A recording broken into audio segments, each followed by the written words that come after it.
¿Cómo están ustedes? Muy buenas noches, Consuelo. ¿Cómo le va? Muy buenas noches. Muy buenas noches. Pónganse de acuerdo. Le tocaba a Consuelo, pero ya una... Nunca nos ponemos de acuerdo. Bueno, no se domina hasta, no se gobierna hasta altura. Menos un domingo en la noche. Bueno, ¿cómo les va? Un domingo aquí, al menos en la región metropolitana, bien lluvioso, frío, otoñal, para ver en cama, para ver un programa como este de conversación, Consuelo. Tenemos una pauta muy interesante, muy nutrida y muy buenos invitados. Estamos en esta noche de domingo. Por supuesto, siempre invitarlos a participar a través del Twitter, el hashtag MHSC. Y estamos con el abogado Gonzalo Cordero, columnista del Líbero, bloguero de La Tercera, socio de la consultora de comunicaciones Acerta. ¿Qué tal, Gonzalo? ¿Cómo estás? Gonzalo, buenas noches. Bien, gracias por venir. Y el escritor Rafael Gumucio, amigo, además. Mi amigo personal, como sí. es, columnista del Clinic, columnista en Las Últimas Noticias, también está en Radio Cero, profesor de la Diego Portales. Rafa, bienvenido. Buenas noches. Me toca la parte... Bueno, Rafa, muy buenas noches. Me toca la parte ingrata de enviar este programa para, antes de partir, a un pequeño corte, muy breve corte, y para darle más espacio, más tiempo a la conversación en la mesa, porque es mejor hablar de ciertas cosas.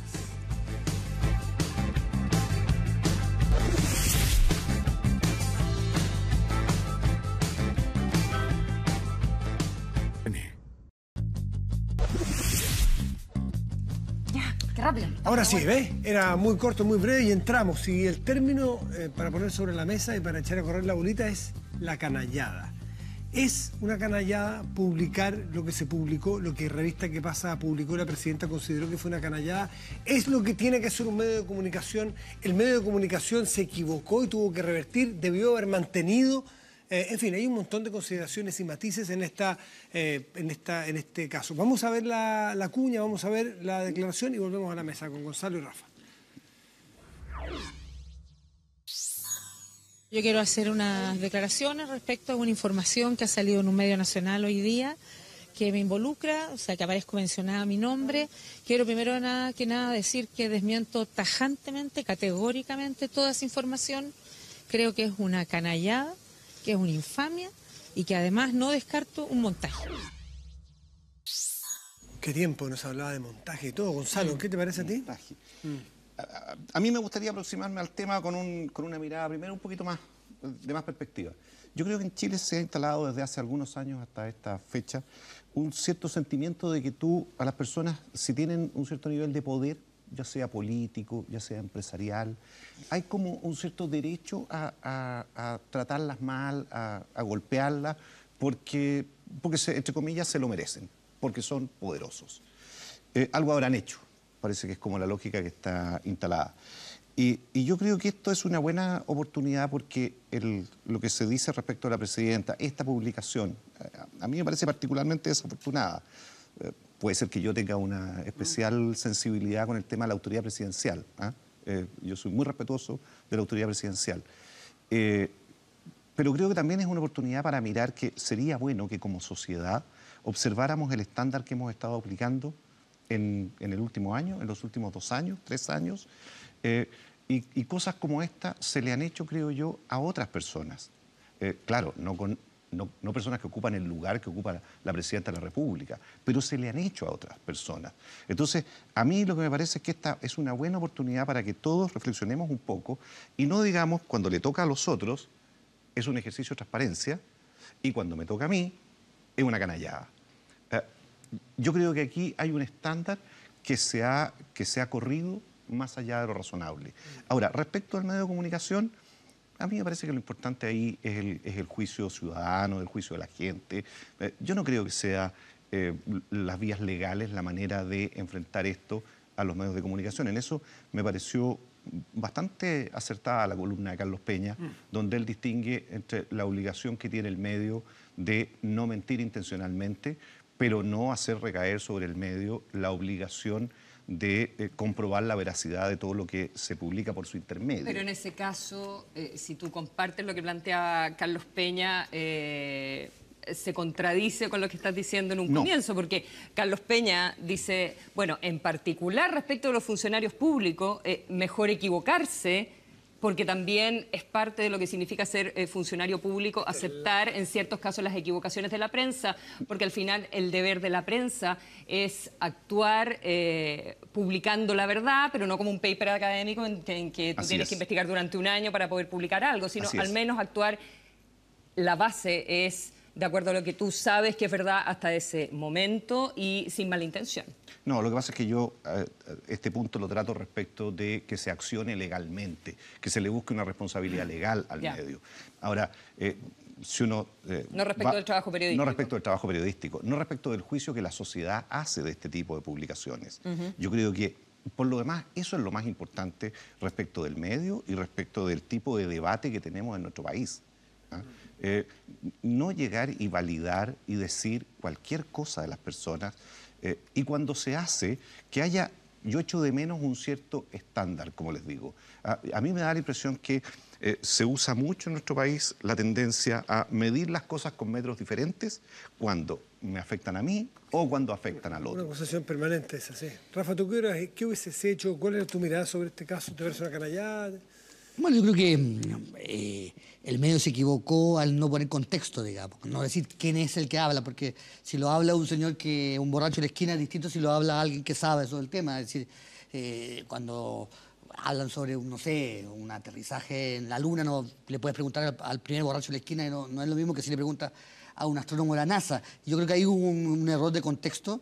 Ahora, a mí yo sí creo que la presidenta tiene razón en el sentido de que yo me preocuparía de las filtraciones, porque es difícil que en el panorama de los medios como están ahora, un medio no caiga, y si no hubiese caído, ¿qué pasa? Habría caído el Dínamo o el Mostrador, alguien habría caído. Una filtración como esa, donde está la presidenta metida, es difícil que no caiga algún medio. Pero alguien quiso que cayera porque la información no tiene ninguna relevancia, o sea, está hace un año en la fiscalía, el fiscal no le da importancia, ningún abogado le da importancia, nadie le da credibilidad. O sea, es una información sin ninguna importancia que alguien quiso... socialmente vaya que tuvo impacto. Claro, yo creo que o sea, yo no descarto para nada una tesis de montaje, me parece que hay algo ahí. Hay un trabajo de alguien, de alguno de los 40 abogados que están metidos en la carpeta, que quiso que esta información saliera a la luz pública. Salpicar, embarrar a la presidenta. Claro, y bueno, a más gente además, porque yo creo que también estuvo Longueira, hay otras personas más metidas. Ahora, es muy triste y muy lamentable, pero eso ya es un hecho de la causa, que estemos en manos de este tipo de personas, como el señor Juan Díaz. O sea, que hemos bajado el nivel hasta lo que dice la secretaria del señor Contesa y lo que dice el señor Juan Díaz. Ese es el parámetro de la política en Chile. Es triste y terrible. Hemos sido todos un poco responsables de este asunto.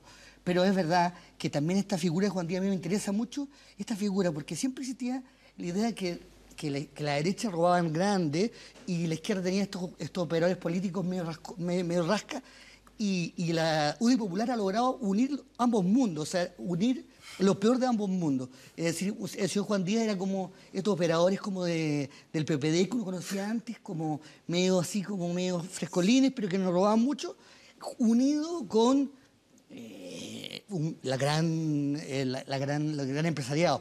A mí me llama la atención, habría que mirar y la nuera de la presidenta. Bueno, yo creo que la presidenta... Es que eso es lo que a mi juicio es... Ahí hay una cosa que es imperdonable y que por supuesto no es culpa de la presidenta. Que se produzca toda esta historia media sórdida, digamos, con personas tan directamente vinculadas a ella. Yo creo que ahí a ella le cayó algo total y completamente... Ahora, volviendo un poco, Gonzalo, Rafa, a la responsabilidad de los medios. Si este señor Juan Díaz hubiese querido meter al baile y trataba a X personas de haberse robado o indirectamente haberse querido quedar con 1.000 millones y a otro chileno X de haber secuestrado a otro para tal y cual información y no a las dos personas que acusa aparentemente, esto no hubiese sido tema. El medio lo hubiera publicado de todas formas con un mínimo de interés que haya despertado para el resto de la gente. Entonces, se merece... o los medios deben tener un freno, un autocuidado cuando se trata solo de la presidenta y un ex senador o un ex ministro para no publicar. Ese es el punto, que un poco lo que tocaba Carlos Peña ayer. Los medios tienen que explicar quién está hablando y por qué, digamos. Eso es lo único que te van a decir. Eso te refieres con el contexto. Claro, el contexto. A mí no me importa. A mí la información, por supuesto que era imposible no ponerla. Pero decir, oye, mira, el que está hablando se llama Juan Díaz, pertenece a eso. Si tú no pones la declaración como nada... Solo porque Juan Díaz es un imputado de una trama corrupta, ¿él queda invalidado como fuente? No, pero tú tienes que contar que hace un año dio esto, que ningún abogado está dándole validez a los hechos, y tienes que decir, bueno, estos hechos tienen contexto, porque tienes que saber quién lo dijo y cómo y dónde. ¿Cuándo? Pero por lo menos en este caso está el nombre, pero aquí se usa mucho y se abusa, a mi gusto, del fuentes confiables, del fuentes cercanas. Pero no en el caso. No es el caso. No es el caso. No es el caso porque hemos estado en los últimos 2 años con todo el tema de las filtraciones. Sí. Entonces todos cuando son... no sé, cuando son víctimas de la filtración, obviamente todos se quejan y dicen no hay precisión y no hay un reporteo más extenso, los periodistas se están transformando solo en que les pasan un documento exclusivo y se apuran para que otro no lo tenga y lo publican. Pero bueno, ahí también, aparte de la responsabilidad del periodista de decir cuál es el contexto en el que yo tengo que colocar esta información, la verdad es que si esperáramos para hacer una investigación acuciosa, o sea, los periodistas no somos fiscales. No, por supuesto que no, pero... Es que mucha de la gente ha criticado a los medios, al medio, porque cómo no chequearon la información. ¿Cómo no chequearon de que lo que estaba diciendo Juan Díaz, más allá de la calidad de Juan Díaz, Rafa, que yo compro su punto, pero lo pondría entre paréntesis, más allá de que sea Juan Díaz, cómo no chequean de que efectivamente es verdad lo que está diciendo Juan Díaz? Y eso es imposible. No, eso es imposible. Es imposible porque nosotros entrevistamos a veces, conversamos con la Consuelo en la tarde, a una persona en un hospital. Y esa persona en el hospital te puede decir que lleva 15 horas haciendo una cola y no atienden a su hijo. Y uno pone esa cuña en el noticiario y y si a lo mejor te está engañando, lleva 15 minutos, tú no tienes cómo probar eso. Claro, pero en la economía se sabe que lo que pasa en Brasil después pasa en Chile, ¿no es cierto? Y conocemos lo que pasó en Brasil en torno a Dilma y a todo eso.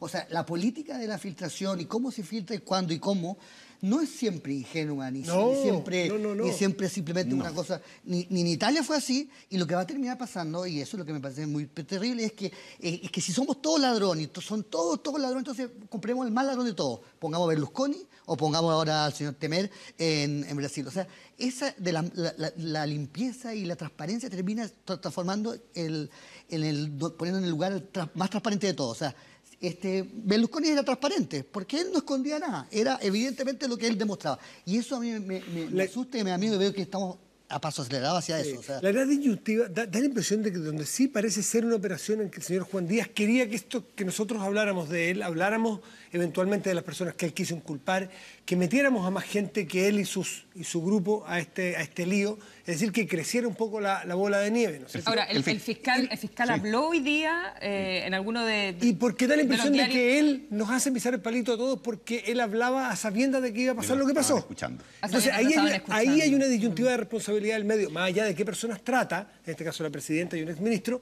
es si es que estás pisando el palito de un tipo imputado para desviar las investigaciones y eso. Y ahí los medios tampoco pueden chequearlo mucho, pero ahí hay una disyuntiva compleja. Con el Internet, con el ciclo noticioso. Claro, los periodistas, cuando contamos la historia entera, podemos contar la historia, el lado A y el lado B, y así la historia queda completa y el lector puede decir. Pero al tener que entregar información sin editar a una velocidad cibernética y estar todo el tiempo poniendo cosas, evidentemente que la revista podía haber entregado en el reportaje en impreso todos los datos, pero tenía que entregar antes. No, se frenaron, Rafa, ¿sabes cómo fue? Ellos se frenaron, ellos tenían hace mucho rato toda la información.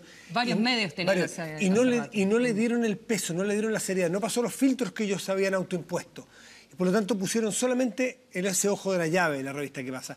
Y parece que al día siguiente, con la revista ya en imprenta, es decir, imposible de modificar, vino una presión al interior del cuerpo periodístico porque había el rumor de que iba a salir en otros medios y que pasa iba a perder la exclusiva. Y ahí lanzan, porque no suele usar que pasa su web para ir adelantando información de la revista necesariamente, con información complementaria. Entonces fue más bien pero es lo mismo, un error. El ciclo noticioso es demasiado ansioso. Claro, y tú entregas una información parcial todo el tiempo. Y bueno, hay un medio que tiene una sección que se llama Sin Editar. O sea, es que incluso se confiesa a sí mismo un pecado, digamos, porque lo que nosotros los periodistas somos editores, más que creadores de noticias o reporteros, somos editores de noticias que ya existen. O sea, y ahí hemos perdido. Claro, de poner en perspectiva. Claro, sí. Antes de avanzar hacia otros temas, que no se nos quede pendiente también que, a propósito de la publicación de ¿Qué pasa?, supimos de boca del ministro del Interior que la presidenta había declarado como testigo. 2 días antes. En el caso Cabal, la semana anterior. Fue el martes. El 24 de mayo. Me parece que sí. ¿Por ahí? Sí. Cosa que no se había conocido.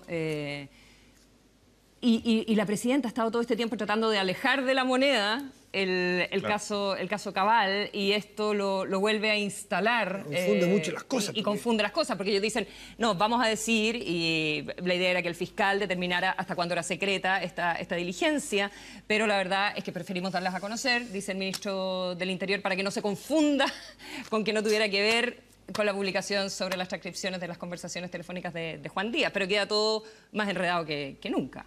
No sé si están de acuerdo y qué significa para ustedes. Es un ustedes. dato que el caso Cabal está instaladísimo, en el Palacio de la Moneda, justo o injustamente, con o sin mérito, pero está el tema. Claro, y desde el punto de vista del país, de la opinión pública en general, sin duda alguna esto le hace daño a la presidenta.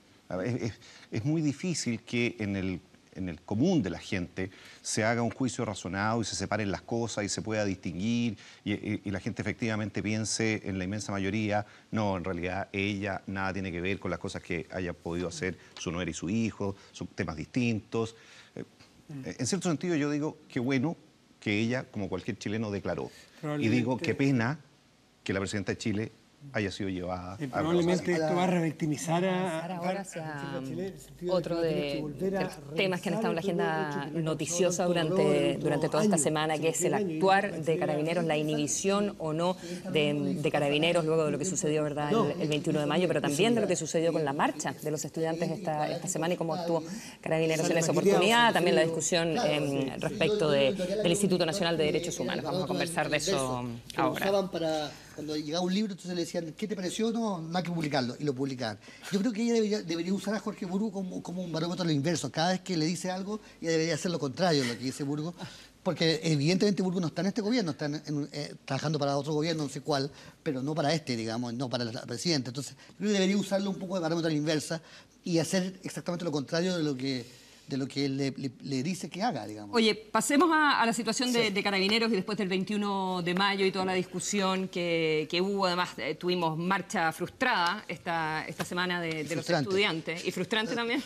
Confundente. Y la discusión sobre si los Carabineros se inhiben o no y si las actuaciones del Instituto Nacional de Derechos Humanos también hacen que Carabineros se frene. La presidenta estuvo en una entrevista contigo, de hecho, el lunes de la mañana, donde instaló, ¿verdad?, esa mirada desde la propia presidenta. Yo mismo le pregunté si se sentía que estaba inhibido a partir del caso del pitonero. Recuerdan un año antes que Carabinero había tenido Rodrigo Vilés, el pitonero este que le dio un chorro y que, bueno, todos sabemos lo que pasó. Y ella dijo, sí, me parece que de alguna manera Carabineros está inhibido. Y lo interesante fue que el director general de Carabineros 24 horas antes sencillamente había dicho, nosotros le ponemos el pecho a las balas, había narrado lo que les toca a ellos, pero aprovechó que la presidenta explicó esta situación, si se quiere, psicológica del cuerpo de Carabineros, y él se subió, era que no, si la presidenta le dio el permiso, y confesó que sus filas se sienten inhibidos. Hay una encuesta que leí hoy día que más del 50% de los chilenos, creo que era 55, 60% de los chilenos, cree y tiene la sensación también de que Carabineros sale a la calle con freno de mano. ¿Por qué? Porque al final le va a salir muy caro cumplir la ley, muy caro hacer su pega, sino más bien ir a hacer el mínimo posible. ¿Ustedes sienten que hay eso o no? Yo creo que estamos acostumbrados en Chile hace muchos años, desde los años 80, a un trato de Carabineros en manifestación totalmente desproporcionado, sin ningún sentido, y que al que también ha respondido también una forma de protestar también sin sentido. O sea, es una escalada que yo llevo, que lo veo desde que yo era estudiante en el colegio, digamos, que ahí se instaló. Nosotros resistíamos una dictadura, entonces tenía un cierto sentido, pero se ha ido haciendo un ritual absolutamente ya habitual, y yo no veo que ninguno esté inhibido, ni siquiera ni los que tiran molotov, ni los Carabineros, no veo inhibición alguna. Hace muchos años ya hay una tradición, si nosotros lo miramos con parámetros de otros lugares del mundo, es impresionante. Es decir, pero me va a decir que en Francia son muy suaves los Carabineros. En Estados Unidos son muy suavecitos. Cuando no, le digo Francia porque hemos estado viendo todo lo que pasa con la discusión de la reforma laboral en Francia y todas las protestas, y porque tú viviste tantos años en Francia también. Yo nunca vi. Pero son del terror los Carabineros. Que te tiren a caballo, que te tiren... no, pero andan así, con unas lagrimógenas portátiles. Acuérdate cómo trataron a los jugadores de la selección chilena hasta sub-20, ¿se acuerdan? No, yo no vi nunca eso, quizás no iba tampoco. Quizás no iba a la protesta. Se les puede pasar la mano, efectivamente puede salirse, pero... Yo encuentro que los Carabineros estén inhibidos es muy bueno siempre en un país. Cuando se desinhiben las fuerzas policiales en los países, estamos mal, digamos. La inhibición no me parece un problema. Pero ¿cómo no va a ser posible? No, yo tengo una visión total y completamente contraria. ¿Inhibirse de qué? Inhibirse de cumplir sus rol. Nadie puede inhibirse a cumplir los roles. Inhibir, pensar dos veces. Claro, si yo tengo un arma y otra persona no tiene un arma, tengo que pensar dos veces en qué hacer. Y si esa arma, además, las balas las pago yo, digamos, los chilenos, los contribuyentes, también me tengo que pensarlo dos veces. Rafa, me parece que es importante. Pero yo entiendo ahí, segundo Gonzalo, yo siento que lo que se refiere a la presidenta y el general director de Carabineros es inhibirse a cumplir su rol. Y el rol se lo establece la ley, la Constitución. Es decir, ellos tienen el monopolio del uso de la fuerza legal, de la represión legal. La pregunta es de qué manera cumples el rol. Bueno, está bien, pero inhibirse, así lo leí yo, que se inhibían de hacer la pega. Y eso es muy peligroso, porque vimos quién llena los espacios que deja Carabineros. Lo vimos el otro día en las calles de Valparaíso. ¿Quién llenó el espacio? Lo llenaron tipos que hacían lo que querían en la calle. Se han inhibido, no se han inhibido, lo han hecho duro, lo han hecho blando y siempre los resultados son los mismos. Eso sí. Deberían preguntarse quizás no lo están haciendo bien, digamos. Porque nunca he visto una institución con menos autocrítica que Carabineros. A ver, mira, yo creo que desde luego el problema es cosa de ver televisión y el problema no son los carabineros, digamos. O sea, yo cada vez que veo un encapuchado con una piedra en la mano, atacando a los carabineros ahí a 2 metros, pegándoles con palos, tirándole pedazos de concreto. ¿Y cuál es la actitud de los carabineros hoy día? ¿Estar detrás de un escudo? Medios agazapados, eso es lo que yo veo en televisión. Y a diferencia tuya, a mí me pasa una cosa, y es que yo veo, en buen chileno, una mocha de la que no tengo idea, no sé nada, no sé por qué están peleando, y veo un carabinero y veo un manifestante, y yo a priori estoy peleado al carabinero. Bueno, yo no. Y tú no, lo entiendo, sí, esa es la diferencia. Ahora, yo creo que esa inhibición no se da a nivel institucional, esa inhibición se da a nivel de cada funcionario. Y es obvio que así sea. Si cuando uno mira estos carabineros que están ahí en la calle, son suboficiales, son gente que tiene una vida como cualquier chileno de clase media modesta, que están a mitad de una carrera en que si pierden la carrera, se quedan en la calle, se quedan sin nada. Muchas veces las razones por las que la pierden son razones que lleva aparejada una sanción penal además.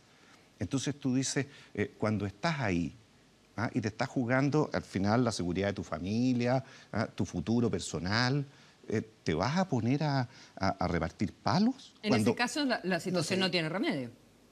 Yo creo que aquí hay un problema y es que como sociedad nosotros no tenemos exactamente, no hay un mínimo consenso respecto de qué es lo que le pedimos a la policía.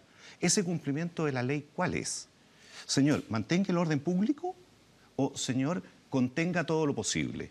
Son dos instrucciones distintas. Tú ves en el Congreso, por ejemplo, nosotros hemos visto en el Congreso carabineros tratando de contener manifestaciones en la galería y parlamentarios que suben a la galería a pegarle a los carabineros. Entonces, ¿qué sentido de autoridad puede tener un cabo en la calle en una manifestación? Yo he ido a manifestaciones pacíficas, no me he encapuchado ni mucho menos, y he visto ambos, que esto es un juego en que los carabineros esperan que se vayan los pacíficos y los violentos también esperan que se vayan y se van a jugar. Y lo están pasando regio en esa especie de recreo y llevan años en esto. Y es como verdaderamente como una especie de cosa de película, digamos, se saltan. Y es la imagen más famosa que este encapuchado que tira una piedra gigantesca a un carabinero. El carabinero estaba con la moto tirándose encima. O sea, los dos. Evidentemente lo de la piedra es gigantesco, digamos. Pero el otro también se estaba tirando en una moto sobre una persona. Con la diferencia que uno estaba haciendo cumplir la ley y el otro la estaba transgrediendo. Claro, pero el que estaba con la moto lo está haciendo con mis impuestos. El otro es una empresa privada, digamos. La libre empresa creemos en eso. Pero entonces el carabinero tiene que ponerse al lado y dejar que el gallo con la roca la tire, ¿no? Yo creo que han fracasado total y absolutamente en imponer la ley y el orden. O sea, no lo hacen bien. Estoy de acuerdo, pero por otras razones. Yo interpreto, mira qué curioso, la misma imagen interpretamos de manera distinta, Rafa. Yo no vi al carabinero tirándole la moto encima, que por eso le tiraron el adoquín, creo que era, al carabinero en la cara. Vi que el carabinero estaba acorralando, llevándose, tratando de impedir una marcha que no estaba autorizada. Estaba tirándose la moto encima de los tipos. Yo no vi intentando atropellarlo, porque ahí hubiese sido casi autodefensa del estudiante o del cabro. Es un juego en que ambos... Bueno, yo no vi eso, pero lo que sí veo es que los carabineros arrugan. Y arrugan por defender un poco, porque si no les sale muy caro. La cuenta la pagan demasiado caro y la pagan solo ellos. Y en esto ni siquiera hay unidad al interior del gobierno. O sea, a mí me da la impresión, por ejemplo, que, a pesar de que lo que tú decías, a mí me da la impresión que el ministro Burgos cumple su rol de ministro del Interior de una manera que yo comparto. Eso habla muy mal de él, digamos. Con todo respeto, digamos, si te interpreta a ti, es que no está interpretando a la presidenta Bachelet, porque supongo que tú no votaste por la Bachelet. No, por supuesto pero que si no interpreta a Bachelet, ¿por qué no lo saca? ¿Ah? Si no interpreta a Bachelet... No se entiende, bueno. No, pero yo a los gobiernos por los que voto y por los que no voto les pido que hagan cumplir un cierto Estado de Derecho y que uno pueda vivir y al menos el espacio público se pueda ser utilizado por todas las personas en igualdad de condiciones.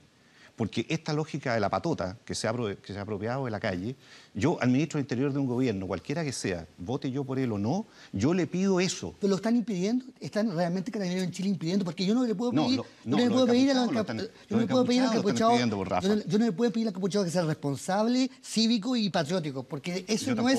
yo no les puedo pedir nada a ellos, digamos. Yo no voy a ir a hablar con ellos. De la Universidad Católica, ingeniero de transporte, miembro del directorio de Metro, pero eso es anexo. Él en su calidad de académico, de hecho con otro compañero de su academia, sostiene o promueve un proyecto para Transantiago gratuito. Dado tanta la evasión, es tanto el déficit, ¿por qué no probar algo distinto? Dice, ¿por qué no hacerlo gratuito y que todos paguen, o que los santiaguinos paguen a través de un descuento por planilla? No le fue muy bien a Juan Carlos Muñoz, al menos desde el gobierno, ni desde muchos que le han sacado la mugre con esta propuesta. Veamos qué es lo que piensan los muchachos en la mesa. ¿Les parece? Una muy mala técnica y estamos... Claramente no la comparto y me agradezco la pregunta porque es un tema que no ha sido nunca tratado en el directorio de Metro. Por lo tanto, quiero señalar de que eso no representa la posición del directorio de Metro ni la de la empresa. Y por lo tanto, Juan Carlos Muñoz en este caso está actuando como un académico, elaborando una hipótesis de trabajo que además yo no comparto. ¿Qué capotera le llegó a Juan Carlos Muñoz de parte de los que no estaban de acuerdo? Pero le llegó una capotera de una manera que uno no esperaría. A una propuesta académica, quienes se oponen a esa propuesta, sacan la mugre académicamente, pero le sacan en cara que es del metro, le sacan en cara un montón de cosas que de alguna manera a mí me pareció medio matonesca la respuesta. Pero espérate, un detalle, porque igual es razonable que el presidente del metro salga a aclarar que el sí, profesor Muñoz estaba no me refiero hablando... a Zócar, no me refiero a Zócar. Me en la refiero suya, general, no como representante del directorio en general del vi metro. mucho más argumento en la mucho más ataque en la periferia a la idea que planteó Juan Carlos Muñoz que a la idea misma, que digan es buena por esto o es pésima por esto.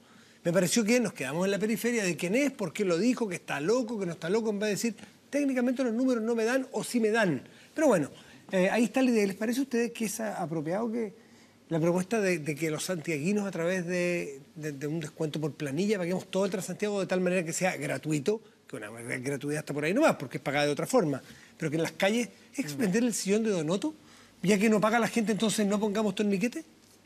A mí me llama la atención como a los chilenos no nos gustan nada las cosas gratis, nos gusta mucho el castigo y pasarlo mal. O sea, no sé si la idea es buena o mala, me da lo mismo, pero... No es gratuita, por Rafa, si te la van a cobrar igual. No, sí sé, pero te digo, pero es increíble como la gente... O sea, si fuera gratuita, si llegara un tiempo y no... El cielo. Igual se enojaría la gente. Estás como Crispi, tú, que cree que dijo hasta qué punto entró el neoliberalismo en nuestra sociedad. No creo que sea neoliberalismo, yo creo que es muy anterior. Es una cosa como de... Portaliana. De desconfianza absoluta y total. Ahora, no sé si la idea es buena o mala. Yo he conocido sistemas de transporte que son muy caros y otros muy baratos. Yo acabo de llegar de Londres y es carísimo el sistema de transporte y malísimo, pero informa mucho. Quizás yo creo que el problema del Transantiago es que no informa nada, no te informan, o sea, no te están diciendo... Porque allá en Inglaterra te informan, te dicen, oye, el chofer se enfermó, tuvo diarrea, te mandan un mail para todo y la gente está feliz. Aquí, como no te informan, sí, claro. Quizás es el problema. Quizás. Sí, lo que pasa es que en Chile se ha instalado una discusión que, a mi juicio, en varios ámbitos, que es lo más irreal que hay si las cosas gratis no existen. O sea, si cada vez que discutimos de que algo va a ser gratis, en realidad lo que estamos discutiendo es que vamos a cambiar la fuente de financiamiento. Pero el amor es gratis. Que hoy día... No, ¿sí? No es gratis, Rafa. El amor. El Rafa sí, pero El amor es Rafa gratis. te lo está proponiendo. Mira, gratis. Rafa, el amor con amor se paga. No, mira, de aquí lo que hablamos es de cambiar quién financia las cosas, quién las va a pagar. Y a eso le llamamos gratuidad. Yo creo que la idea era súper mala, pero el problema seguramente es que el gobierno se ha puesto en una situación de hipersensibilidad. Entonces, está el nivel de fracaso que ha tenido con algunas de sus reformas, de críticas que han despertado algunas de sus reformas, de yo creo, batalla permanente en la que está el ministro de Hacienda al interior del propio gobierno, que yo creo que sale cualquier cosa de esta, y yo tiendo a sospechar que es el propio Rodrigo Valdés el que ya está hipersensible y no aguanta una más. Es curioso cómo se instaló en todo caso, porque esto era una columna chiquitita en La Tercera, y yo no sé, el primer rebote que vi fue un Twitter de Giorgio Jackson. ¿Ya? Y lo vi temprano en la mañana y decía, mira qué interesante esta propuesta, y lo tiré. A él le gusta lo gratis. No, pero yo dije, ok, esto vamos, todos los periodistas vamos a aprender, vamos a enganchar. La Tercera, como había publicado la columna, obviamente lo va a convertir en un tema más grande, porque quiere también, naturalmente los medios le hacen bombo a sus propios temas, en fin, y tal cual. Esa noche ya estaban todos los noticiarios con el asunto de la gratuidad. Es preocupante la cantidad que yo creo que son la cantidad de chilenos que no pueden pagar la vida que estamos ofreciendo. O sea, es demasiado caro todo. O sea, si uno lo mira quizás fríamente, digo, ¿cuántos chilenos no pueden en el fondo? La solución es bajar el estándar de vida, no que le den gratuitamente las cosas. Hay un grupo muy pequeño de chilenos que podrían pagar, que deberían pagarle a todo el resto si Exacto. Y claro, y entonces... A mí por eso no me gusta esa propuesta, porque por una parte...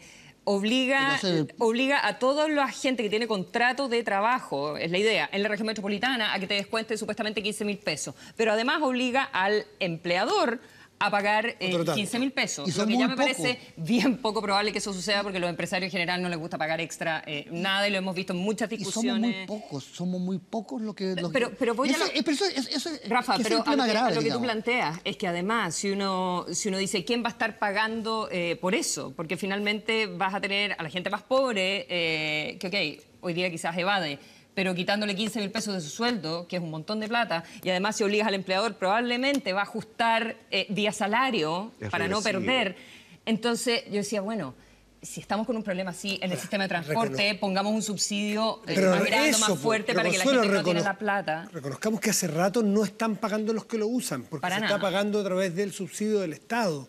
Por lo tanto, ¿el subsidio se mantenía en esta propuesta? Pero si el problema es a mí, no sé, quizás soy tonto, pero pienso cómo se puede vivir con 400.000 pesos o 300. Bueno, es un gran punto. Este país no da para eso. O sea, te juro que la vida es cara para gente que tiene... Bueno, pero tú puedes darle un subsidio directo a través de la VIP a las personas que ganan ese sueldo. Claro, pero eso sí que es a la vena de los que lo necesitan. Claro, pero pensar que la evasión es solamente un problema de que soy mala onda porque me evado, y no es un problema de que hay gente que no puede pagar. Pero también es un problema de frescura. Importante. También es frescura. Hay de todo. No sé, yo creo que hay frescura, pero no. Sí, hay frescura también. Sí, por supuesto. ¿Cuánto? Yo creo que nos fuimos a un lado colateral, digamos, pero tú que eres escritor, recordaba una columna de Joaquín Arbello en las crónicas estas que están publicadas en los tomos. 1930. La Universidad de Diego Portales. Exacto. 1900. Un aviso. Gratis, ¿viste que te gusta? Gratis. Por eso te lo decía, te lo pasé. ¿Haces cosas gratis? Te estoy teloneando. Una columna de Joaquín Arbello, 1930 y algo, donde habla del endeudamiento de los chilenos y la tendencia que tenemos a endeudarnos, que tú la lees y dices... Sí, hoy, absolutamente hoy día. Ahora, desde luego que este es un país que se ha desarrollado y que los servicios y los bienes son mucho más caros, y hay una variedad de servicios y bienes mucho más amplia. Pero también es verdad que en comparación con el resto de América Latina somos el país que tiene menor nivel de pobreza, somos un país, digamos, que está bastante bien en relación a los países con los que nos podemos comparar. Vamos a hacer una pausa, Gonzalo, Rafa, Consuelo. Vamos a volver en unos minutitos nada más, y tenemos invitados. Se suma a esta mesa don Mario Weissbluth, pero no solo de educación habla Mario, sino que con sus libros habla más de nuestra sociedad, capaz que quiera entrarle a algunos de los temas que han estado en la mesa en esta primera parte. Vamos a separarnos un momento y ya volvemos, porque es mejor hablar de ciertas cosas.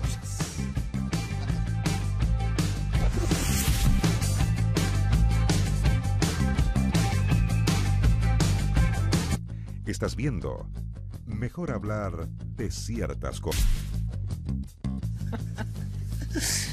Ay. Bueno, son las 11 de la noche con 26 minutos. Estamos en directo. Muchas gracias por acompañarnos en Mejor Hablar de Ciertas Cosas. Sigan participando en el hashtag MHCC. Recuerden que al final del programa además tenemos libros, y no solo para los panelistas, el invitado, sino que también para ustedes, los que participan por el Twitter. Mario Weissbluth ya se ha sumado a esta mesa. Estar aquí con usted. Mario, ¿cómo te va? Qué rico que hayas podido venir. Bien. Mario estaba detrás de la cámara esa que Fundador está. de Educación 2020. Por supuesto, y los requete conocen. Expresidente ejecutivo de Educación 2020, la nueva presidenta y vocera oficial es Mirenchu Anaya. Sí, pues. Yo estoy en otra etapa de mi vida, peace and love, home, Ya. desapego. Bueno, vamos a ver quién es. Un ratito. Trátenme con Vamos, cariño. vamos a hacer un paréntesis de este hombre, porque hay que entrarle muchos temas. Yo te veía detrás de la cámara, veías esta conversación de la primera parte tomando nota y me da la impresión de que quieres meter un poquitito la cuchara sobre eso, salvo antes de entrar a los temas de educación, previamente. Sí, mira, es que yo creo que también tiene que ver con los temas de educación. Sí. Mira, yo he estado muy dedicado a escribir este libro y lo publiqué Muestra, a fines del año pasado, Tejado de Vidrio, pero lo que más me importa es el subtítulo, cómo recuperar la confianza en Chile, ¿no? Y en este libro, entre otras cosas, hablo de la creciente crispación nacional, que es lo que toca todos los temas que ustedes tocaron en el segmento anterior, ¿no? La crispación entre los estudiantes, la policía, la crispación que genera una cosa tan, si tú quieres, menor como un anuncio académico de una posibilidad de que el metro no se cobre, no se cobre. Todo está crispado, ¿no? Lo que pasa con la revista Que Pasa, o sea, todo lo que ustedes hablaron tiene que ver con un fenómeno muy preocupante, yo creo, de Chile, que es una especie de crispación nacional creciente, que tiene muchas vertientes que están todas explicadas aquí, pero que es un fenómeno... En tu visión. ¿Ah? Explicadas en tu visión, En obviamente. mi visión, obviamente, ¿no? No soy el dueño de la verdad en esto, pero me trato de dar una explicación. Y es un fenómeno que va asociado a una pérdida de confianza de todo con todo. Yo no le creo nada a nadie, ¿no? Los estudiantes no le creen nada a nadie. La izquierda no le cree nada a la derecha. La fracción... A mí me pareció notorio que la izquierda autónoma se partió. O sea, ahora los del lado de acá de la izquierda autónoma no le creen a los del lado de allá de la izquierda autónoma. O sea, hay una especie de que nosotros... Son autónomos. Se tenía que quebrar como por eso, nosotros no serían contra autónomos. ellos, ¿no? Pero esto se ha convertido en un todos contra todos, ¿no? Que yo creo que viene de un vacío de liderazgo esencial, que no es solamente de la moneda, sino que de la clase política en su conjunto, digamos, que no está ejerciendo el rol de liderazgo que debiera. ¿Tú estableces como un momento, la típica donde se jodió el Perú, o donde empieza como el clic de que se pierde Sí, mira, ese liderazgo? todos los datos anuncian que esta cosa comienza más o menos a partir del 2005. O sea, no es un momento así, no hay un... ¿no? Pero tú ves todos los indicadores de confianza, los indicadores de esto, los de lo otro, lo de competitividad, todo. El Perú chileno se empezó a joder más o menos a partir del 2005 en adelante. ¿Por algo particular? No, yo estoy simplemente haciendo una contestación de que tomas todos los datos de confianza, de esto, de lo otro, de productividad, de todo, y hay una especie de punto Yo tengo una tesis. de quiebre. ¿Cuál, Gonzalo? Yo tengo una tesis sobre lo que está diciendo Mario. 2005, ¿ah? ¿Y te calza que es el 2005 por ahí? Más o Me menos. calza. ¿Sí? ¿Y qué hecho? ¿Lo asocias a algo en particular? Pero me voy a referir fundamentalmente a lo político. Sí. Yo Que creo es que como la base esencial Claro. de la explicación, incluso de los temas de educación y de los temas que yo quiero hablar después, que son el Sename y su tragedia. al convertirse la política en una actividad de masas, se dividió el rol de candidato del rol de líder. Sí. Y en el momento que se percibió esa diferencia, igual que en la poesía de Gabriela Mistral, que todas iban a ser reinas, todos quieren ser candidatos y ninguno quiere ser líder. Más o menos. Por liderar, Algo de eso hay. por liderar significa también decir cosas que no sean muy simpáticas, por decir Obvio, cosas que obvio, no, pues, que no obvio. sean para la galería. ¿A qué Para te la refieres con masas? Porque, no sé, pues la gente que quiere llegar a los cargos es por votación popular, por lo tanto es masivo y siempre tienen que ser candidatos en algún Claro, momento. pero es evidente que El liderazgo arriesga. es evidente que en la sociedad occidental, en la medida que se ha producido un incremento de los medios de comunicación masivos, se ha producido un incremento de la capacidad de consumo y del nivel educacional, Sí. la participación política, la participación real, la participación activa, se ha multiplicado por...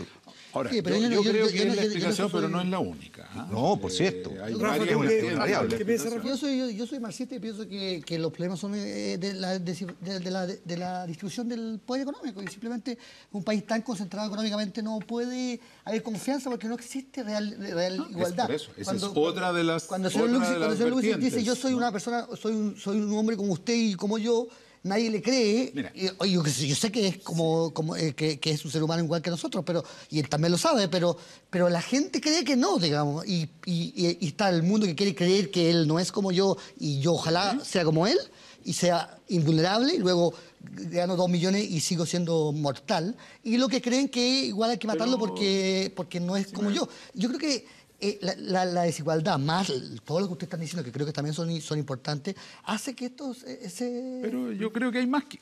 Estando de acuerdo que la desigualdad también es un factor que pesa en esta cuestión. A nivel mundial. El tango cambalache. Parte de esto es el tango cambalache, el que no chilla, no mama, ¿no? ¿Cómo es? El que no llora no mama, y el que no mama es un gil. El que no llora no mama, y el que no mama, y el que no roba es un gil. Y el que no afana o roba es un gil, claro. ¿no? Claro. Y esto, los ejemplos son devastadores de que esto se está dando a todo nivel. ¿Ah? O sea, si allá arriba roban, yo también puedo. Y lo que estamos teniendo también es que yo digo que ahora es el que no toma, no mama. El que no se toma algo, no mama, ¿no? O te tomas una universidad o una carretera o no mamas, ¿me entiendes? O sea, y esto también es otra explicación de la crispación creciente. ¿Qué pasa con los niños del Sename abusados, violados, prostituidos, ¿no? Que ni lloran, ni maman, ni se toman carretera, Juan. Y por lo tanto no se convierten en un objeto de la preocupación política ni financiera del Estado.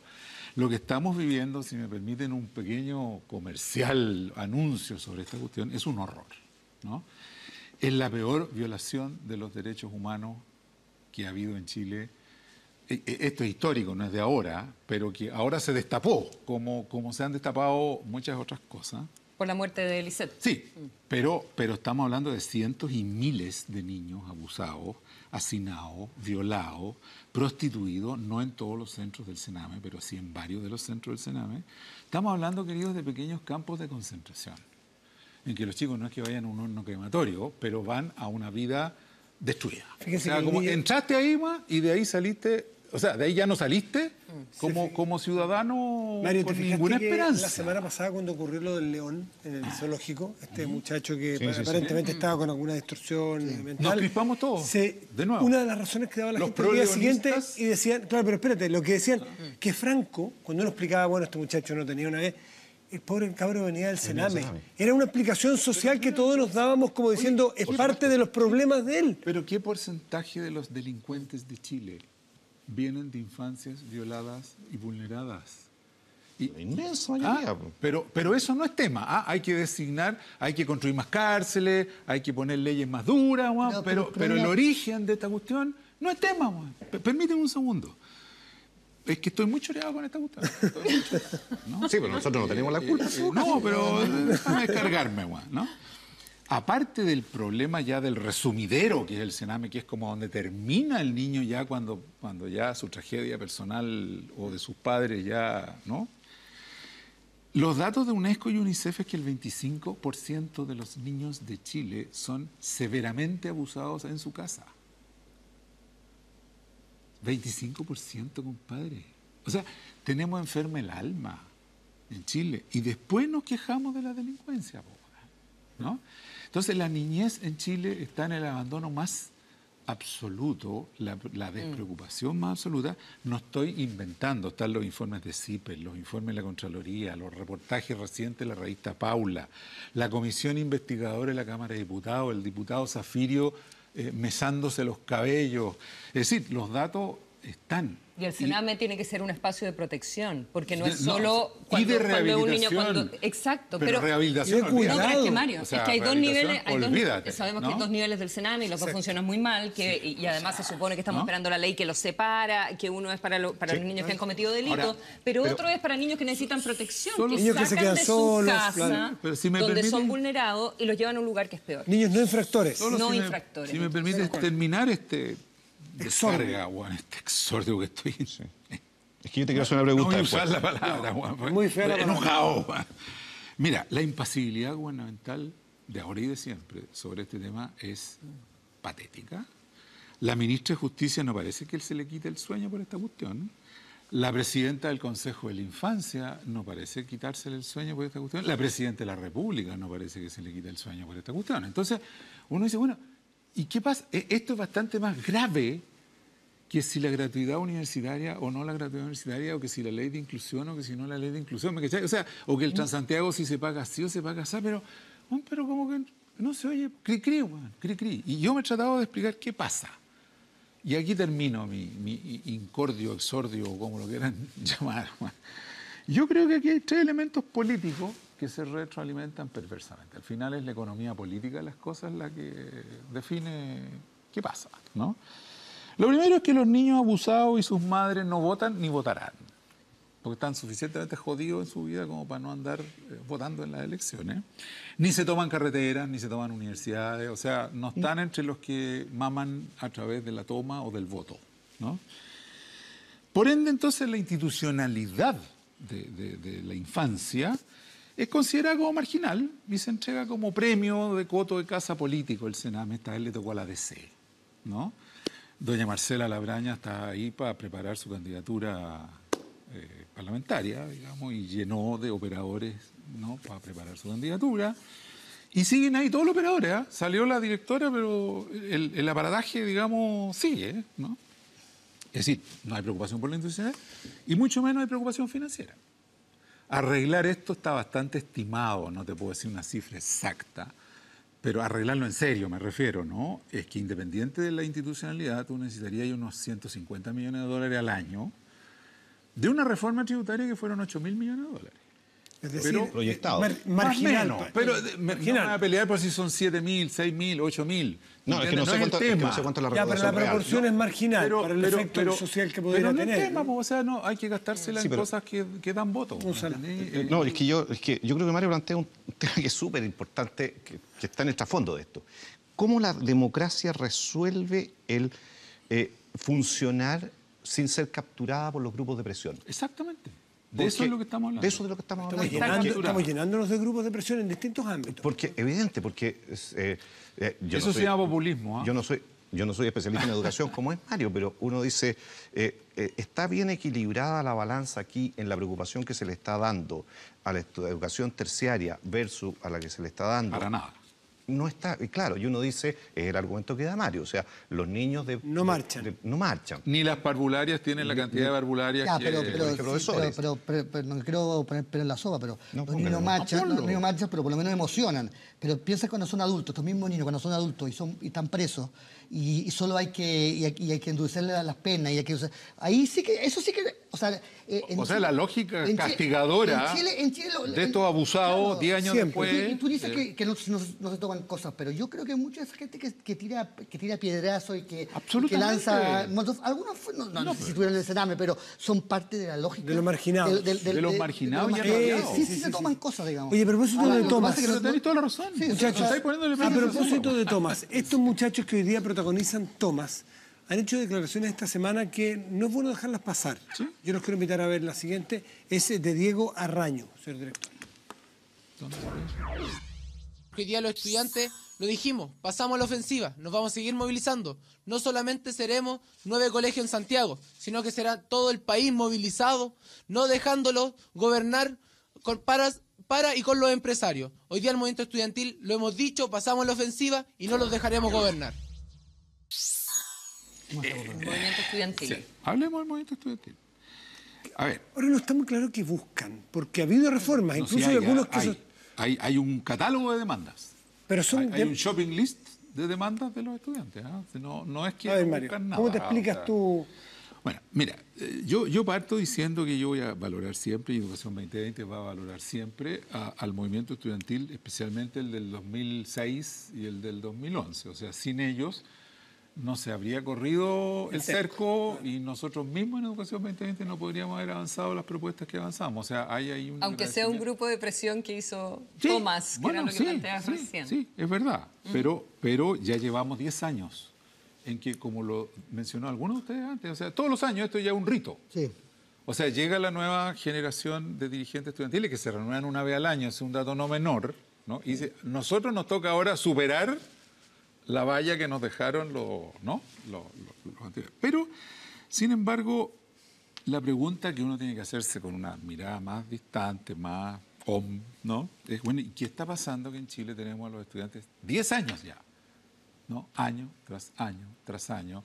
La María Música que le tiró el jarrón de agua a la cara de la Mónica Jiménez. O sea, esto ha sido un increchendo, digamos, ¿no? Y yo me doy la explicación, trato cada vez más de darme explicaciones sistémicas y de economía política de las cosas. Yo creo que hay tres vertientes de explicación, digamos, ¿no? La primera, ya la mencioné, es la crispación. O sea, no solo en educación, ¿me entiendes? O sea, estos cabros están viviendo la crispación en el diario, en la calle, en el Congreso, en todos lados. O sea, son parte de esta especie de crispación nacional, fruto, como dije, de un vacío de liderazgo. Esa es la vertiente número uno, pero que se potencia con otra, ya en educación específicamente, ¿no? Y es la retroexcavadora educativa que partió en La Moneda a inicios del 2014. Sí, este tema de que la retroexcavadora la inventó el senador Quintana no es verdad. La retroexcavadora la inventó la presidenta. ¿Cómo así? O sea, yo tengo la información bastante fehaciente. O sea, la presidenta le pidió a Nicolás Aguirre, escúchenme bien, que todos los proyectos de la reforma educativa, todos, superior, escolar, preescolar, técnica, estuvieran listos el 21 de mayo del 2014. O sea, la que llegó apurada, ¿no? Es ella, ¿no? Y esto es lo que sembró el caos en el sistema educativo. Esto sembró una tremenda improvisación, proyectos de ley muy confusos, ¿no? Porque está la presión, y está la presión permanente de que ya sáquenme este proyecto de ley, porque estoy apurada, ¿no? Estoy apurada, me lo dije, yo tengo muchas fuentes muy o sea, el fidedignas, Ministerio de Educación las menciono acá, es puro 2020 el Ministerio de Educación. pero no es 2020, de eso vamos a hablar. Gente, o ex 2020. Es revolución democrática, pero ya no. Ex 2020. Pero podemos hablar de la relación entre 2020 y el Ministerio, yo vengo a hablar aquí de todo, pero lo que quiero decir es que nunca el gobierno se dio el espacio para decir, mira, una reforma educativa en cualquier parte del mundo toma por lo menos 10 años. No conozco el lugar del planeta en que una reforma educativa no tome por lo menos 10 años. Y que lo que vamos a hacer en el año 1 es esto, en el año 2, o sea, no entregó nunca un itinerario. Y aquí era educativa, tributaria, laboral, yo y no es una constitución. Me estoy quedando solamente en el espacio de lo educativo, pero esto se trasladó, lo cuento aquí, una alta funcionaria de La Moneda, en junio del 2014, o sea, hace 2 años. 2 años. ¿Sí? Me dijo a mí, una alta funcionaria, no a un mes de menor. instalación, a un mes de instalación. Junio, a 2, 3 2 meses de instalación. Me dijo, mira Mario, tenemos 18 meses para transformar este país en todo. Porque después vienen las municipales y después se acaba el gobierno y vamos a cambiar todo. Tributaria, constitución. ¿Pero no estaríamos criticando la si no hubiese hecho nada, por no hacer nada? No, es que entre el no hacer nada, perdóname, pero ahí estoy en pleno desacuerdo, ahí sí me estáis echando un pelo en la sopa, Juan. Entre no hacer nada. Y yo creo en el programa de Michelle Bachelet, ¿no? O sea, yo lo volvería a... Tú dijiste que votaste, pero estabas defraudado. O sea, pero volvería a votar por el programa de gobierno de Michelle Bachelet. Por cómo se ha hecho esto, no volvería a votar, pero ni con flecos, ¿no? Que hay una distancia bien grande entre ambas cuestiones, ¿no? Pero mira, esto ha generado, o sea, las señales que ha dado el gobierno han sido tan erráticas que los estudiantes en medio de esto... Mira lo que pasó hace poco. El gobierno anuncia, después de anunciar una reforma universitaria o de educación superior masiva de todo tipo, de que no va a cambiar ningún mecanismo de financiamiento. Esto hace una semana. Entonces los estudiantes dicen, bueno, ¿qué es esta cuestión? Si nos habían... O sea, se anuncian, se desanuncian, Sí, pero se tiran glosas presupuestales. Solo... Entonces, entre la crispación general más los espacios de confusión que ha generado el gobierno, el que los cabros anden ¿Perdido? Amenazando con el con no dejar espacio gobernar. de la amenaza y no los vamos a dejar gobernar, más su sensación histórica de que su generación tiene que Superar a la del año anterior, Cambiar, sí. digamos. Entonces ahí tenía el cóctel, digamos, que se están No, dando. yo un comentario- pero peticiones tienen, y muchas, ¿ah? Yo quiero hacer un comentario breve, le dejo la palabra a Rafa, pero a mí lo que dice Mario es lo que me explica que el gobierno tenga, la presidenta, un 22% de apoyo, porque al final este gobierno no le gusta a los que no nos gustaba el programa y tampoco le gusta a los que les gustaba el programa. Entonces, vamos con el 22%. Matemática, Mira, claro. ¿Cómo se explica?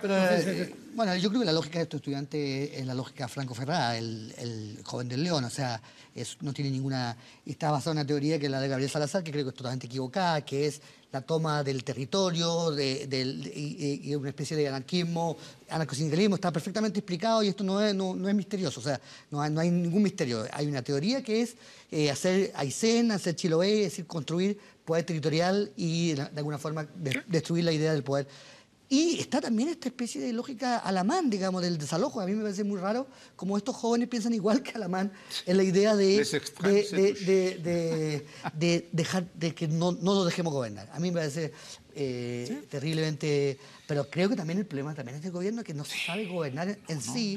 Que tiene como dos gobiernos, porque hay un ministro que dice una cosa, o sea, un ministro dice una cosa, otro ministro dice lo contrario. ¿No ven un cambio en el gobierno de la presidenta? Porque la presidenta Bachelet le queda la mitad del mandato. No estamos hablando de lo que fue. Pero la lógica esencial sigue siendo la misma. Mira, en el caso de la educación superior... Rafa, ¿tú no estás en sí. A mí me parece que uno lo puede hacer mal de una manera y uno lo puede hacer mal de otra manera. Pero hacerlo mal de dos maneras es peor todavía. Mira, o sea, yo hubiese preferido que hubiese seguido con el gobierno como estaba de mal, que tener un gobierno que está acelerando y al mismo tiempo con freno a mano. O sea... Ahora, en educación superior. Sí, conversemos un poco de educación superior porque se viene el proyecto ahora y está la discusión de que no es solo gratuidad, sino que supuestamente era una reformulación de cómo se financiaban a las universidades en el país. Y al parecer eso se va a mantener con lo que conocemos que el aporte fiscal directo y por lo menos los rectores, en una primera instancia hay hartos rectores enojados del CRUCH. Mira, es que esta telenovela, es triste decirlo. A ver, yo no estoy en contra de la gratuidad universal como concepto de largo plazo. O sea, Alemania, Noruega y Dinamarca tienen gratuidad desde la sala cuna hasta el doctorado. Pero, claro, la carga tributaria es 40% del Producto Bruto, digamos. O sea, pero como concepto no estoy de acuerdo. Pero en este momento, la telenovela gubernamental podría llamarse ¿Cómo regalar dinero en la gratuidad y dejarlos a todos descontentos en la pasada? Eso es impresionante, Juan. Han dejado descontentos a los rectores de universidades privadas, a los rectores de universidades públicas, a los rectores de los institutos y a los estudiantes. Entonces, mira, tengo una bolsa de 500 millones de dólares, no sé cuántos centenares de millones de dólares, y me las voy a arreglar para dejarlos choreados todos. O sea, esa es la manera... Hazte esa, vos. Hazte esa. En vez de haber dicho, mira, esto va a ser en esta secuencia... con este ritmo, con estos mecanismos de financiamiento, ¿no es cierto?, que existen y podrían haber sido diseñados, pero esto parte con la glosa del presupuesto de educación superior del año anterior. Sí. Que se dijo que era por una sola vez. De bomba de racimo. Sí, fue una... Oye, ¿y este aplanador habrá sido, Gonzalo, tú que eres analista político también, habrá significado el que la nueva mayoría haya tenido mayoría en las cámaras, cosa que había pasado muy pocas veces circunstancialmente, una vez? Es decir, el no tener la necesidad de acordar proyectos, de tener que dialogar contigo, de conseguir y negociar. Hay un viejo dicho de la antigüedad, no recuerdo de dónde, a lo mejor Rafa se acuerda, pero que decía algo así como que cuando los dioses te quieren perder, te conceden tus deseos. Claro. Bonito dicho. También lo dice Santa Teresa, hay que tener cuidado con las plegarias atendidas. Exactamente. Plegarias atendidas. Exactamente. Sí, mira, igual, yo soy ateo, así que no conozco esas... La concertación funcionó durante mucho tiempo. Daniel Mansubi acaba de sacar un libro donde describe esto. Nos fuimos quedando en silencio. Nos fuimos quedando en silencio. Describe esto en uno de sus capítulos bastante lúcidamente a mi gusto, digamos. La concertación tuvo un doble discurso. Un discurso público de lo que quería cambiar, cuando en realidad la mayoría de los que tenían el liderazgo no lo querían cambiar. Y le era muy funcional en ese sentido tener una oposición que le rechazaba los proyectos. Sí. La reforma laboral del presidente Frey entre la primera y la segunda vuelta del año 99. Claro. Un proyecto de ley que hoy día todos sabemos que se mandó prácticamente con una amenaza al presidente Frey de que si se llegaba a aprobar él lo iba a vetar, porque él estaba dispuesto a mandarlo solamente para que produjera efecto electoral, pero esperando que la oposición lo rechazara. Este discurso permanente que permitió mantener esa coalición unida se sostuvo hasta el momento en que quedó en descubierto cuando tuvieron los votos para hacer todos los cambios. Y además con una presidenta que pertenecía al ala del pacto que los quería hacer. Entonces, En buen chileno se juntó el hambre con las ganas de comer. Ahora, yo quiero decir una cosa, no lo quiero dejar pasar. Yo creo que es muy injusto comparar el discurso de Andrés Alamán con el discurso de los que dicen... No lo voy a dejar pasar. No, con el discurso de los que dicen que no van a dejar gobernar. Porque una cosa es decir que este es un mal gobierno y hay que cambiarlo, y esa es la lógica de la expresión del desalojo por la vía electoral, y otra cosa es entrabar el gobierno. Entonces, el eclecticismo hecho de esa manera... Hable, don Mario. Mira, yo quisiera por un momento dar la posición oficial de Educación 2020 sobre educación superior. O sea, ¿qué estamos viendo y pensando? Respecto de la ley que viene. Respecto a todo este asunto de la reforma de educación superior. Primero, a nosotros nos parecería inaceptable dar gratuidad universal sin ordenar primero la casa de este caos que es el sistema de educación superior de Chile, sin tener suficientes parvularias de buen nivel en los jardines infantiles, ¿no es cierto? Sin asignar suficientes recursos a la gratuidad escolar, ¿no? Y sin investigar el lucro de algunas instituciones con un pasado y tal vez un presente francamente turbio. O sea, pero además quiero agregar otra cosa. Hoy día, y están los datos duros para mostrarlo, el 45% de los chicos que están entrando a instituciones de educación superior están entrando sin entender lo que leen y sin entender operaciones aritméticas básicas. Y el 38% de los que están egresando de las instituciones de educación superior están egresando sin entender lo que leen y sin las operaciones. Hay un porcentaje que aprendió a leer en la universidad, que es bien, pero es bien un tardío. 7%. El otro Bien 38% sale el cartón sin todavía entender lo que leen ni poder hacer una regla de 3. Entonces, lo que estamos diciendo... El escándalo que estemos hablando de plata por la universidad, entonces ve para los colegios. Te estoy diciendo que, ok, quiere dar gratuidad en un cierto porcentaje, el 40, el 50, el no sé cuánto por ciento de los más pobres, que me parece también sensato, con un criterio. Ponga una norma de acreditación de las instituciones de educación superior y de cada carrera que garantice que esos chicos al final del segundo año sean nivelados y por lo menos puedan entender lo que leen y operaciones aritméticas. Yo creo porque que la presidenta tiene una posición fuerte y que tiene dentro de la concentración gente que está en desacuerdo, un dato de la causa. Lo peligroso es que la gente que estamos de acuerdo o que pensamos que el programa está bien inspirado, estemos en desacuerdo. Y yo creo que porque es déficit de reflexión. O sea, hay un filósofo esloveno que dice, no actúes, piensa. Luego actúa. En este caso de educación superior, es la presidenta... Dispara primero y apunta después. Esto de la glosa es el símbolo. No ha hecho una ley, no ha hecho un marco, no ha hecho símbolo máximo. Y ya es gratuidad. Entonces, porque bueno, el doctor ahí es pediatra y seguramente ella piensa que no, llega el niño enfermo y no voy a teorizar, voy a arreglarle, voy a poner... Bajar la fiebre. Voy a bajar la fiebre. Pero es que la vida no es... Chile no es un niño enfermo al que hay que bajar la fiebre, hay que pensar. Y cuando se trata de universidades, yo creo que está muy bien financiar a una élite y crear una élite. Está muy bien, me parece muy bien. A veces crear una élite puede ser más urgente que sanar la fiebre. ¿Que resolver los problemas del Senado? Claro, puede ser que eso pueda ayudar a futuro, pero tenéis que decir qué vas a hacer. Sí. O vas a financiar las universidades estatales, solamente ellas, o vas a financiar las privadas también, pero ¿en qué reglas? Ya nos con claridad y cuál es la secuencia y qué vamos a hacer en este año y en el siguiente y en el subsiguiente. El problema es que los países los conducen los gobiernos, no los programas. Así es. Ahora, entonces no ganamos nada con que nos guste el programa. A mí me gustaba mucho de Ricardo Lago Escobar, cuando hablaban de cualquier problema, trataba de dividirlo en parte, como hacen los profesores de la universidad, que lo dividen en parte, que dicen, mira, este problema es esto, y trataba de, pero veo que no, aquí hay que dar respuestas. Antes que la pregunta se acabe y ya están dando la respuesta. Y tienen muchas respuestas. Y por las señales que ha estado dando la ministra de Educación y lo que se le informó a los rectores del CRUCH en la reunión en Antofagasta, creo que fue esta semana, donde se empezaron a filtrar más o menos cuáles iban a ser los criterios de financiamiento. Están todos enojados porque serían los mismos, salvo la gratuidad. ¿Qué crees tú que está pasando en el Ministerio de Educación? ¿La ministra del Piano está tratando de regular o se está metiendo a Hacienda? Primero que nada, for the record, no tengo la menor idea. Okay. O sea, nosotros no tenemos un diálogo cotidiano de Educación 2020 con el Ministerio de Educación. Que ya es grave, digamos, que no haya. No lo tenemos. Sí, o sea, es grave. También, tenemos un cariño ancestral, personal, con la ministra, con la subsecretaria. La ministra fue secretaria. Pero no hay un diálogo que tenga, o sea, que nos sentemos en una mesa, que conversemos, que opinemos, pero no lo hay. ¿Tenemos o no hemos tenido, que son dos? Prácticamente en estos 2 años de gobierno no lo hemos tenido. Eso no significa que no hayan habido conversaciones puntuales, pero así un diálogo que diga, no, educación 2020 está metido en... Y yo quiero dejar claro cuál es mi explicación, otra vez, de economía política. Si es que al final es la economía política las cosas.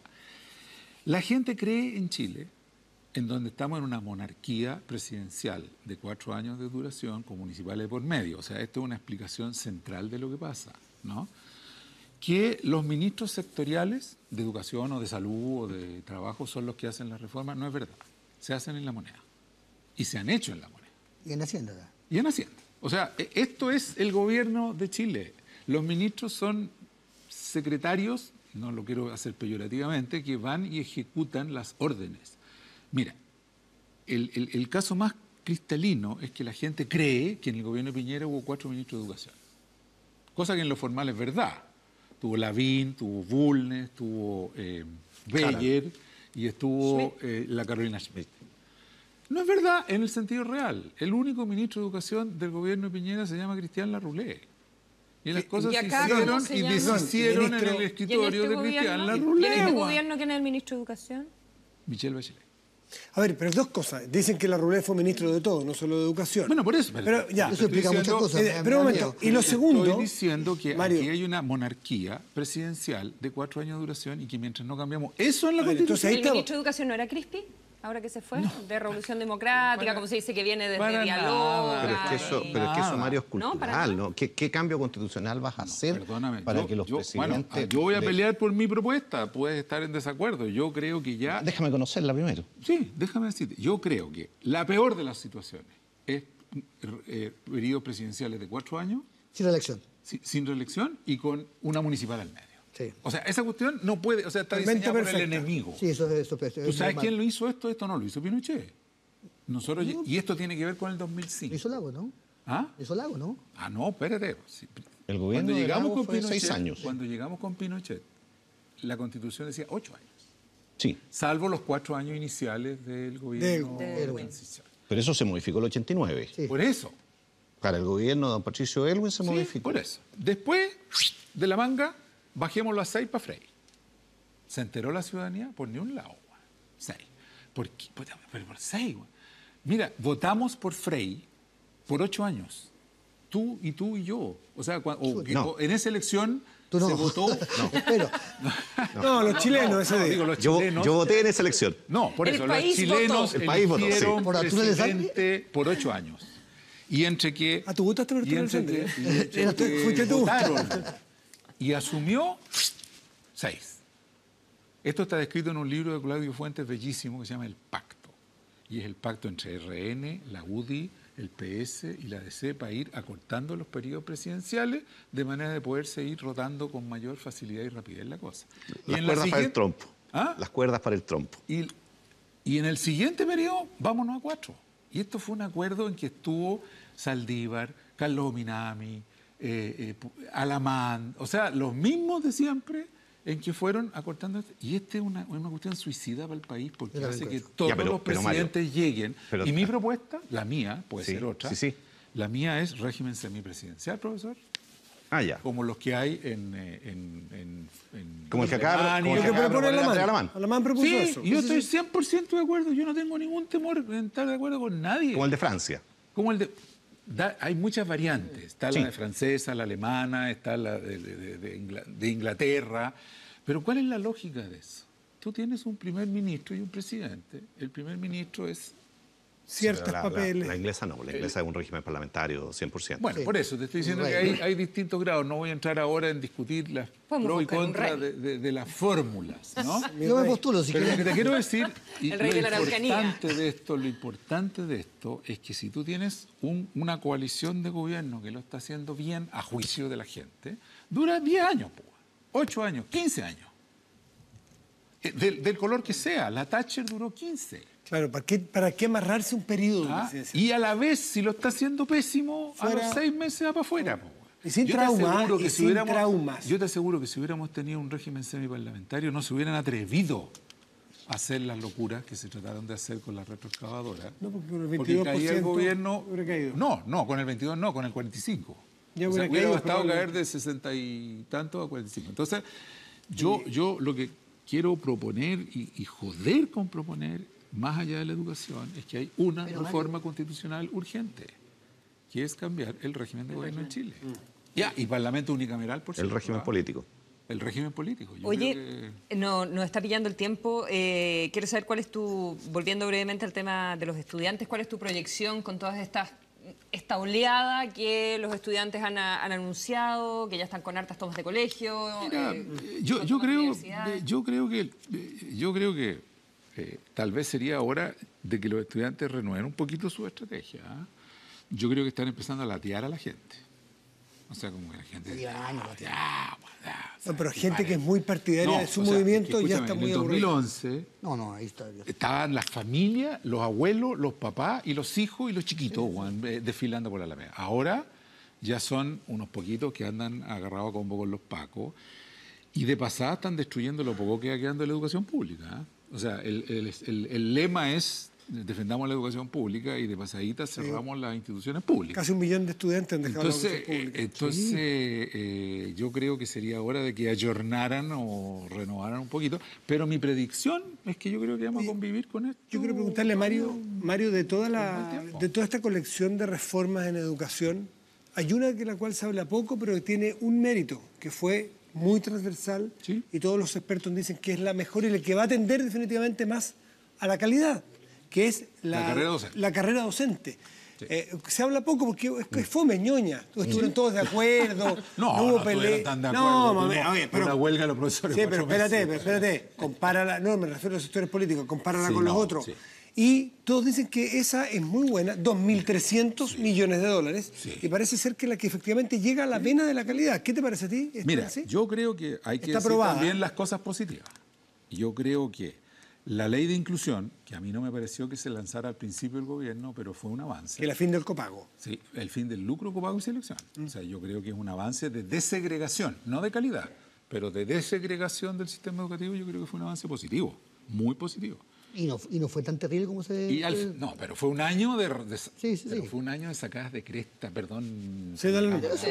Porque se mandó un proyecto que te digo que era loco, ¿no? Por decir lo menos. Y no sabemos todavía exactamente qué va a pasar con todos los colegios subvencionados. Está empezando. Está la ley, pero no se ha implementado la ley. Porque la economía política del asunto es que hay que legislar. Después, ¿cómo se implementan las cosas? Los reglamentos no están hechos. El reglamento no sale nunca. La ley nunca. Pero solo para mencionar... Por eso, pero es que... pero esa es otra cosa. No, porque lo único que importa a mí es que le enseñen a pensar. Pero por eso, déjame, por favor, dame un minutito.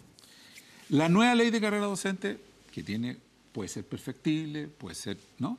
Pero yo creo que es la mejor ley de carrera docente de América Latina, la que tenemos ahora. O sea, lo que salió, aunque perfectible, es la mejor ley de carrera docente de América Latina, y te digo que yo he estudiado harto la educación en otros países. El proyecto de desmunicipalización que está en el Congreso es un proyecto sensato. La gente se raja las vestiduras, pero es un proyecto sensato. Podemos discutirlo, pero es un proyecto perfectible pero sensato. O sea, hay 3 elementos estructurales que son pasos adelante, pero lo que tú dices, Rafa, otro, creo yo, error en que incurrió el gobierno en su conjunto es que nosotros creemos que se puede caminar y mascar chicle al mismo tiempo en el sentido de lo que pasa en el aula. Y esas cosas no necesitaban ni necesitan ley. No. Tú puedes avanzar en innovación y calidad en las aulas sin ley y con los mismos profesores. Y lo estamos haciendo nosotros en educación media. Tú puedes hacer una despresurización curricular de un currículum que es esquizofrénico y eso no necesita ley. Niños todos los días hasta las 4 de la mañana. No, es una cosa loca. Mario, es verdad que Chile... Si tú despresurizas el currículum, das espacio para la innovación. Por supuesto. Mario, es verdad que Chile es el país... Es verdad que Chile es el país donde los niños pasan más horas... 1.200 horas de clase al año, cuando el promedio OSD es 700. Eso, ¿sabes qué? Eso no es pelotudez de izquierda ni de derecha, es pelotudez destilada. O sea, pura. O sea, como... Oye, y los niños llegan a hacer tareas. Hay un problema con los profesores ahí. No, perdón. Te puedo decir cómo estamos logrando en este momento con los mismos profesores, simplemente con despresurización curricular y con innovaciones en la forma de enseñar, podemos cambiar las aulas. Último, perdona, despresurización burocrática. Las escuelas de Chile están aplastadas Porque por no hay inspectores ninguna confianza de la en la subjetividad. superintendencia, inspectores de la agencia, inspectores de la Contraloría. El manual de la superintendencia es una cuestión de este pelo. Tienen que pasar... La desconfianza. Pero mira los extremos que llega la desconfianza, que los podría arreglar así.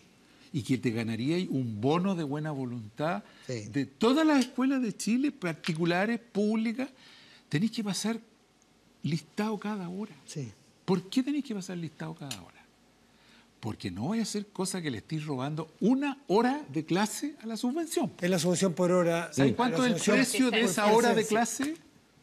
600 pesos por alumno.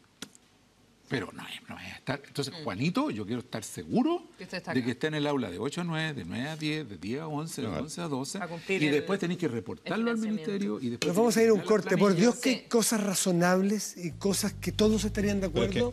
En este país se legisla presumiendo de derecho al engaño. Exacto. Esos son Hagámonos respetar. Términos de abogado. Hágase respetar como días de frío. Hágase respetar, Consuelo. Nada, cosa aquí. Ya volvemos. Volvemos, porque es mejor hablar de ciertas cosas. Confía. No te voy a dejar...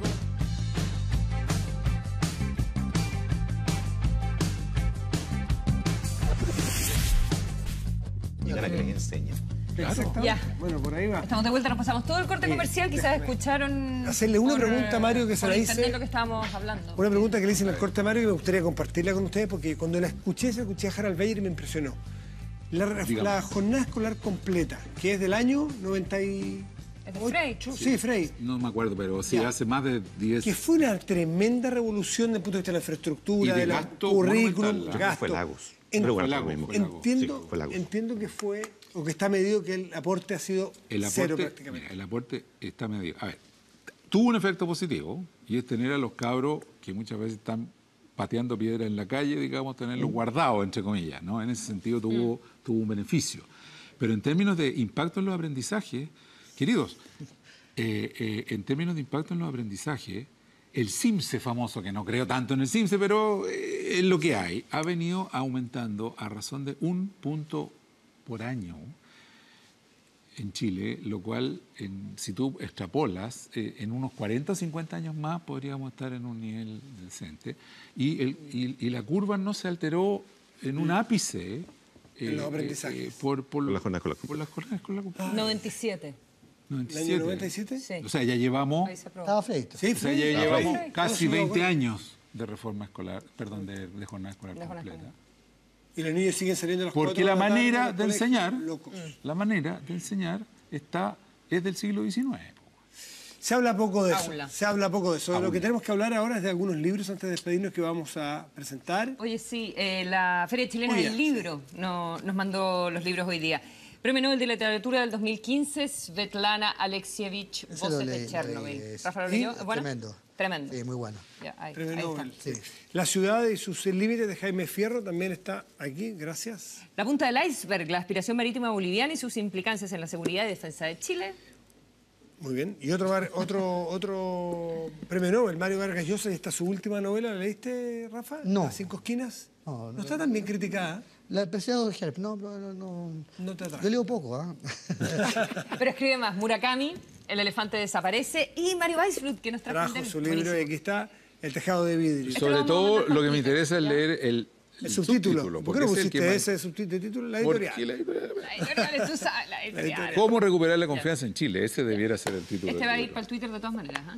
Y de aquí nos vamos a repartir, cada uno elige uno, el resto va a Twitter. Puta, va a ser difícil. Mario, Tarea, Juan. Mario Matita Weisflug. Cachín. Muchísimas gracias por estar aquí esta Gracias. noche. Un gustazo, ¿ah? De Un verdad. millón de gracias, Rafael Gumucio, Gonzalo Cordero. Muchas gracias a ustedes. A ustedes también, un millón de gracias por habernos acompañado, como todos los domingos. Que tengan un excelente inicio de semana. Consuelo Saavedra esta mañana. Don Matías. Buenas noches, gracias por venir.